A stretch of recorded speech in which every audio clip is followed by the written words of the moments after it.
जिंदगी भर प्रधानमंत्री रहने का मन ही बना नहीं चुका है, आशीर्वाद भी दे चुका है। दूर दूर तक नरेंद्र मोदी हैं, तो दूसरा प्रधानमंत्री कोई बने न इस देश की जनता स्वीकार करेगी, न बिहार स्वीकार करेगा। और सवाल ही नहीं उठता है, सवाल ही नहीं उठता है जिस व्यक्ति को विकास के नाम पर गुस्सा आता हो, जिस व्यक्ति को यह पता ही नहीं है कि बिहार में तुष्टीकरण के कारण क्या क्या नुकसान होता था।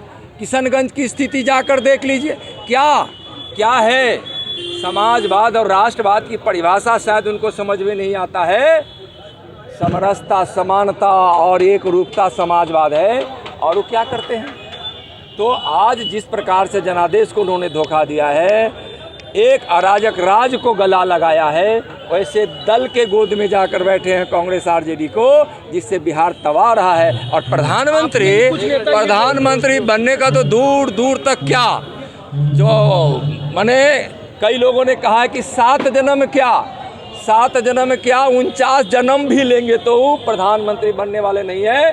प्रधानमंत्री का पद आरक्षित है नरेंद्र मोदी जी के लिए, और सिर्फ नरेंद्र मोदी जी के क्यों कि पहली बार इस देश को कोई गरीबों का मसीहा मिला है, जिसने अपने भगीरथ प्रयत्न से विकास की गंगा को जन जन तक पहुँचाया है। आज देश सुरक्षित है। विवेकानंद की भविष्यवाणी पूरी हो रही है कि 21वीं सदी में भारत विश्वगुरु बनेगा, और विवेकानंद के बचपन का नाम नरेंद्र था, और भारत के यशस्वी प्रधानमंत्री का नाम नरेंद्र है। एक नरेंद्र ने भविष्यवाणी की थी और दूसरा नरेंद्र उस भविष्यवाणी को पूरा कर रहे हैं। और मैं जानता हूं विकास से मतलब नीतीश कुमार जी को नहीं है, लेकिन भारतीय जनता पार्टी की नीति और रग में विश्वास के साथ विकास करने का है, सम्मान के साथ, न्याय के साथ विकास करने का है। नरेंद्र मोदी जी की विकास की गंगा को रोकने की कोशिश अगर इस बिहार की धरती पर नीतीश जी और तेजस्वी जी किए, तो बिहार की जनता उनको कड़े रूप से जवाब देगी। एक सवाल है मेरा, चूंकि आप गृह मंत्री भी हैं, जिस तरह से यहाँ पर कर रहे हैं, ऐसे में इस तरह की सरकार बन रही है, आप लोग कहते हैं कि गुंडा राज की सरकार, तो चैलेंजेस तो इस राज्य के लिए बढ़ गए ना। देखिए, मैं किसी भी प्रकार की चुनौती खड़ी होगी, बिहार की जनता और भारतीय जनता पार्टी सक्षम है समझने के लिए। और दूसरा, देश की आंतरिक सुरक्षा हो, देश की सीमा की सुरक्षा हो, भारतीय जनता पार्टी समझौता नहीं कर सकती है। कोई सरकार आड़े आएगी तो आड़े आने नहीं दिया जाएगा। काम जो भी अपनी स्वतंत्र संस्थाएं हैं काम करेगी, और तुष्टीकरण तो स्पष्ट दिखाई पड़ रहा है। या कहीं यह कहने की बात है।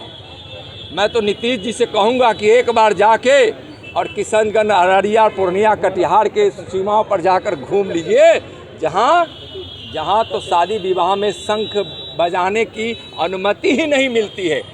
नीतीश जी, आपको हर भारतीय जनता पार्टी के हर मंत्री, माननीय मंत्री, जितने हमारे 16 मंत्री थे, अपने विभाग से बिहार की जनता का कल्याण करना चाहते थे, तो उनको गुस्सा आता था। उनको लगता था, अभी जनता पूछती थी कि आप 73-74 सांसद विधायक वाले पार्टी और 43 को आपने मुख्यमंत्री बना दिया। बीजेपी का कितना बड़ा मन है, कितनी उदारता है कि बीजेपी जो कहती है उस वचन को निभाती है। कही थी 2020 के चुनाव में कि हम नीतीश जी को हम मुख्यमंत्री बनाएंगे, तो बनाया बहुत कम सीट आने के बावजूद, और बीजेपी का सीट बहुत अधिक होने के बावजूद धोखा बीजेपी नहीं, धोखा नीतीश कुमार देने का काम किया है।